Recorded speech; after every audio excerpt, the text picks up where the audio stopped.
को ये ताकत मिली पोखरण से। पोखरण ही वो धरती है जिसकी जमीन का इस्तेमाल परमाणु विस्फोट के लिए किया गया। कहते हैं कि विस्फोट से पोखरण का जर्रा जर्रा थरथरा गया था। ये धमाका इतना भयानक था कि लोग जमीन पर गिर पड़े, मकानों पर दरारें पड़ गई, लोगों और जानवरों में दहशत फैल गई। लोगों के घरों में ऊपर रखा सामान नीचे गिर गया। जमीन इतनी उबड़ खाबड़ हो गई थी कि मानो कोई जलजला आया हो। लेकिन सवाल ये पैदा होता है कि पोखरण ही क्यों? भारत ने न्यूक्लियर टेस्ट के लिए पोखरण को ही क्यों चुना और पोखरण के लोग उस दिन को लेकर क्या कहानी बताते हैं, ये जानने के लिए हमें चलना होगा राजस्थान की गोल्डन सिटी जैसलमेर में। 18 मई 1974 जैसलमेर की पोखरण तहसील के मलका गांव के लोग हमेशा की तरह अपनी दिनचर्या में व्यस्त थे। गांव के पुरुष अपने पशु लेकर खेतों की तरफ निकल गए और महिलाएं घर के कामों में जुटी थी। दोपहर का समय बीता जा रहा था कि तभी एक सूखे कुएं में भयानक विस्फोट होता है। चारों तरफ धुएं का गुब्बार और चट्टानों के टुकड़े फैल गए। गांव के लोगों को लगा कि जैसे कोई भूकंप आया हो, लेकिन ये कोई भूकंप नहीं बल्कि परमाणु विस्फोट था। ये वही धमाका था जिसने अमेरिका समेत दुनिया के तमाम देशों को हैरत में डाल दिया। ये वही परमाणु विस्फोट था जिसके बाद भारत विश्व शक्ति बनकर उभरा।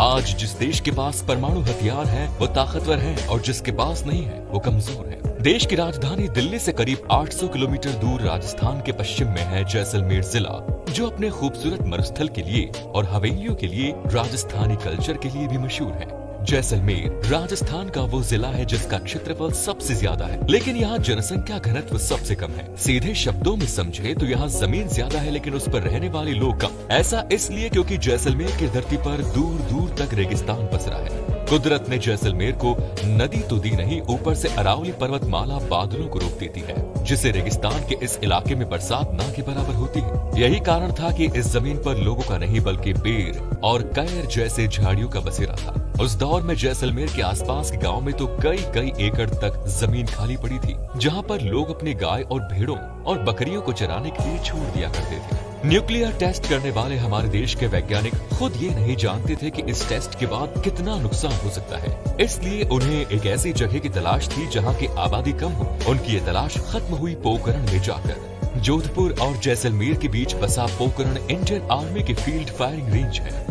यहाँ पर भारतीय सेना पहले से ही युद्धाभ्यास किया करती थी। पोखरण से 110 किलोमीटर दूर जैसलमेर में सेना की छावनी, यानी कि इस इलाके में सुरक्षा से जुड़ा कोई भी काम आसानी से हो सकता था। लेकिन सवाल ये आता है कि आज से करीब 45 साल पहले जब ये विस्फोट किए गए, तब राजस्थान के कई इलाकों में ऐसी ही परिस्थितियाँ थी, तो फिर पोखरण को ही क्यों चुना गया? इसके पीछे एक बहुत बड़ा रोल है पोखरण की मिट्टी का। जब परमाणु विस्फोट होता है तो बेहद खतरनाक रेडियो एक्टिव विकिरणें निकलती हैं। ये विकिरणें हवा ही नहीं बल्कि पानी के सहारे भी फैल सकती थी। इसीलिए वैज्ञानिक परमाणु परीक्षण ऐसी जमीन पर करना चाहते थे जहां की जमीन में पानी न हो। जियोलॉजिस्ट बताते हैं कि पोखरण और आसपास के गांव की जमीन रायोलाइट चट्टानों से बनी है। भूवैज्ञानिकों की माने तो रायोलाइट चट्टानें एक तरह की वॉल्केनिक सील है जो ज्वालामुखी के विस्फोट के कारण बनती है। ये ज्वालामुखी से निकलने वाला लावा धरती की सतह पर फैलता है और ये तेजी से ठंडा होता है और चट्टान का रूप ले लेता है। ये चट्टान भी बारीक कणों वाली होती है और इसमें छेद नहीं होते। रायोलाइट चट्टानों में पानी या किसी तरह का लिक्विड आर पार नहीं हो सकता और ये पूरी तरह से सूखी होती है। इसी वजह से पोखरण और उसके आसपास के गांव जैसे कि लोहार, मलका और खेतोलाई की जमीनें भी सूखी थी। यही वजह थी कि वैज्ञानिकों ने ये फाइनल किया कि वो पोखरण की जमीन पर ही न्यूक्लियर टेस्ट करेंगे, ताकि अगर परमाणु विस्फोट के बाद रेडियो एक्टिव विकिरणें या किसी तरह का लिक्विड निकले तो वो आगे न फैल सके। 18 मई 1974 लोहार के और मलका गांव के पास एक खाली जमीन पर भारत ने पहली बार परमाणु विस्फोट किया। कहते हैं कि इस धमाके के कारण वहां एक बड़ा सा गड्ढा बन गया। वहां खड़े वैज्ञानिक भी औंधे मुंह आ गिरे थे जब ये धमाका हुआ। लेकिन कुल मिलाकर भारत का पहला न्यूक्लियर टेस्ट सफल रहा। 45 साल पहले जब भारत ने ये टेस्ट किया तब अमेरिका, इंग्लैंड, फ्रांस, चीन और सोवियत संघ के पास ही परमाणु तकनीकी थी। भारत के न्यूक्लियर रिएक्टर्स भी अमेरिका और कनाडा की मदद से चलते थे। भारत के पास अपनी परमाणु तकनीकी नहीं थी, इसलिए भारत ने गुपचुप तरीके से न्यूक्लियर टेस्ट किया और दुनिया का छठा देश बन गया जिसके पास परमाणु तकनीक थी। ये वाकई गौरव का क्षण था। इस विस्फोट के बाद इंदिरा गांधी खुद पोखरण आई थी, लेकिन जब उन्होंने दुनिया को भारत के न्यूक्लियर टेस्ट के बारे में बताया तो अमेरिका समेत दुनिया के तमाम देशों में हड़कंप मच गया। जिस अमेरिका ने द्वितीय विश्व युद्ध में हिरोशिमा और नागासाकी जैसे जापानी शहरों पर खुद परमाणु बम गिराए थे, वो अमेरिका ये नहीं चाहता था कि भारत परमाणु हथियार बनाए। यही कारण था कि इस परमाणु परीक्षण के बाद अमेरिका और कनाडा जैसे देशों ने भारत पर कड़े प्रतिबंध लगा दिए और बार बार भारत को धमकाना शुरू किया कि अगर उसने फिर से परमाणु परीक्षण किया तो अंजाम बुरा होगा। दूसरी तरफ भारत ने न्यूक्लियर टेस्ट तो कर लिया था, लेकिन इससे बम बनाना और उस बम को मिसाइल में फिट करना हमें अभी तक नहीं आता था। वैज्ञानिक सरकार से बार बार कह रहे थे कि हमें एक बार और परमाणु परीक्षण करने की जरूरत है, लेकिन अमेरिका किसी भी कीमत पर ये होने नहीं देना चाहता था। अमेरिका की खुफिया एजेंसी CIA ने कई अरब डॉलर खर्च किए और कुछ उपग्रह यानी कि सैटेलाइट को खास तौर पर लॉन्च किया ताकि पोखरण की निगरानी की जा सके। अमेरिका के लिए पोखरण की निगरानी करना आसान भी था, क्योंकि इस जमीन पर बहुत ऊंचे रेत के टीले थे और पेड़ और कैर की जो झाड़ियां थी वो काफी कम थी। इसलिए यहाँ जो कुछ भी होता उसकी साफ तस्वीरें सैटेलाइट कैप्चर कर लेते। ये तस्वीर जाती CIA के पास और अमेरिका भारत को धमकी देता। अमेरिका के कड़े प्रतिबंधों का ही डर था कि कई सरकारें आई और गई, लेकिन लाख कोशिशों के बावजूद भी भारत दूसरी बार न्यूक्लियर टेस्ट नहीं कर सका। लेकिन फिर आया साल 1998 और प्रधानमंत्री बने अटल बिहारी वाजपेयी। कहते हैं कि अटल बिहारी वाजपेयी ने चुनाव से पहले ही ये घोषणा कर दी थी कि वो प्रधानमंत्री बनते ही न्यूक्लियर टेस्ट कराएंगे। हुआ भी यही। साल 1998 में उन्होंने परमाणु परीक्षण को हरी झंडी दे दी। Indian army corps of engineering की 58वीं रेजिमेंट को इस इलाके में पूरी तैयारी करने का जिम्मा दिया गया। अब न्यूक्लियर टेस्ट तो करना था, लेकिन अमेरिका से छिपाकर ये काम इतना आसान नहीं था। अमेरिका के सैटेलाइट लगातार पोखरण पर नजर रख रहे थे, इसीलिए आर्मी इंजीनियर और वैज्ञानिकों ने बहुत ही खुफिया तरीकों से काम करना शुरू किया। उन्होंने सबसे पहले शुरू की खुदाई की, क्योंकि जमीन के नीचे ये न्यूक्लियर टेस्ट होना था। अब गड्ढे खोदने से जो मिट्टी जमा हो रही थी उससे वो रेत के नए धोरे तैयार कर रहे थे। हमारे वैज्ञानिक ज्यादातर काम या तो रात में करते या तब करते जब आंधी चलती थी, ताकि सैटेलाइट की नजरों में कुछ न आ सके। पोखरण वो इलाका था जहाँ पर आंधियों की कोई कमी नहीं थी। अब जैसे ही आंधी चलती वैसे ही वैज्ञानिक काम पर लग जाते। मशीनों से जितना काम होता वो रात में किया जाता। पोखरण की हवाएं तो सेना की मदद ही कर रही थी। यहाँ की मिट्टी ने भी भरपूर साथ दिया। पोखरण की बालू रेत के नीचे वैज्ञानिक तारों को छिपा दिया करते थे, ताकि सैटेलाइट की नजरें बम के तारों पर न पड़े। इतना ही नहीं, पोखरण के आसपास का पूरा इलाका आर्मी की टेस्टिंग की रेंज था। इस वजह से वहाँ पर काफी सारे जवान मौजूद रहते थे। अमेरिका को चकमा देने के लिए हमारे जवानों ने इस जमीन पर एक स्टेडियम तैयार किया। अब यहाँ पर आर्मी के जवानों का टूर्नामेंट शुरू हो गया और पूरा दिन अलग अलग टीमें आकर वहाँ पर क्रिकेट खेला करती थी।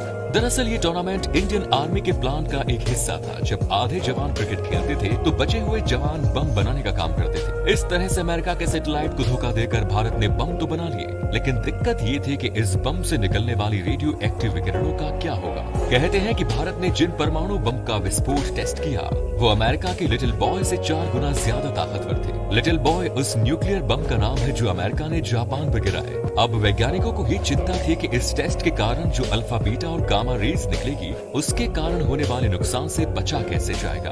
परमाणु बम फटने के बाद जो रेस निकलती उसमें गामा रेस सबसे खतरनाक होती। ये शरीर के अंदर तक जाती और किसी को भी अपाहिज बनाने की ताकत रखती। वैज्ञानिकों को ये डर था कि हवा के साथ ये विकिरणें पोखरण की फिजाओं में फैल गई तो बहुत बड़ा नुकसान हो जाएगा। इस नुकसान से सिर्फ और सिर्फ प्याज ही बच सकता था। वो ऐसे ही प्याज गामा विकिरणों को बहुत अच्छे से सोख लेता है, इस कारण ये ज्यादा दूर तक नहीं फैल पाती। अब वैज्ञानिकों को चाहिए था हजारों क्विंटल प्याज, और ये प्याज दिया हमारे जोधपुर शहर ने। जैसलमेर से करीब 280 किलोमीटर दूर बसा सन सिटी जोधपुर प्याज की पैदावार के लिए मशहूर है और यहीं से सैकड़ों टन प्याज खरीद कर पोखरण पहुंचाया गया। इंडियन आर्मी और कुछ एजेंसियों ने कई महीनों पहले ही इसकी खरीद शुरू कर दी थी। अब रोजाना कुछ ट्रक पोखरण में जाते और प्याज पहुंचा जाते। इन्हें एक साथ इसलिए नहीं भेजा गया ताकि किसी को शक न हो। प्याज को बम की शॉफ्ट पर अंदर और बाहर अच्छी तरह से भर दिया गया। इस तरह करीब 1.5 साल तक रातों में काम चलता रहा। भारत ने परमाणु बम बना लिया और ये अमेरिका को पता नहीं चला। 11 मई 1998 भारत एक और न्यूक्लियर टेस्ट के लिए तैयार था। टेस्टिंग रेंज से सिर्फ 5 किलोमीटर दूर खेतोलाई के लोग उस दिन को याद करते हुए बताते हैं कि सुबह 9 बजे ही उस दिन गांव में सेना के जवान आ गए थे। उन्होंने ग्रामीणों को घर घर जाकर ये बताया कि आज दोपहर 12 बजे से लेकर 3 बजे तक वो पक्के मकानों और पत्थर की पत्तियों से बनी छतों के मकानों के अंदर बिल्कुल न बैठे, क्योंकि आज रेंज में एक बहुत बड़ा धमाका होने वाला है। इस नुकसान से बचने के लिए उन्हें पेड़ों की छांव में बैठने के लिए कहा गया। गांव के अंदर चप्पे चप्पे पर आर्मी के जवान खड़े थे। गांव के हर गली मोहल्ले में सेना की गाड़ियां घूम रही थी। आर्मी के जवान लोगों को ये समझा रहे थे कि घरों के अंदर नहीं रहना है। गांव के लोगों ने भी सेना का पूरा साथ दिया। क्या बच्चे क्या बूढ़े, 12 बजते ही हर कोई पेड़ों की छांव में आकर बैठ गए। उस दिन सुबह से ही तेज हवाएं चल रही थी। करीब 2:45 बजे जब हवा रुकी तो गांव से उत्तर दिशा की तरफ एक तेज धमाका हुआ। लोगों ने देखा कि पोखरण फील्ड फायरिंग रेंज की तरफ से आसमान में धुएं का गुबार उठ रहा है। तेज धमाके के कारण गाँव के आसपास की जमीन थरथरा गई। लोगों के घरों और पानी के टैंकों में भी दरार पड़ गई। आर्मी के जवान ये समझ गए थे कि परमाणु परीक्षण सफल रहा। धमाके के करीब 15 मिनट बाद ही सभी सेना के अधिकारी और जवान गाड़ियों में सवार होकर गांव में बिना कुछ बताए ही फील्ड फायरिंग रेंज की तरफ चले गए। 13 मई को 2 और बमों का परीक्षण किया गया और इस तरीके से भारत बन गया परमाणु शक्ति से संपन्न देश।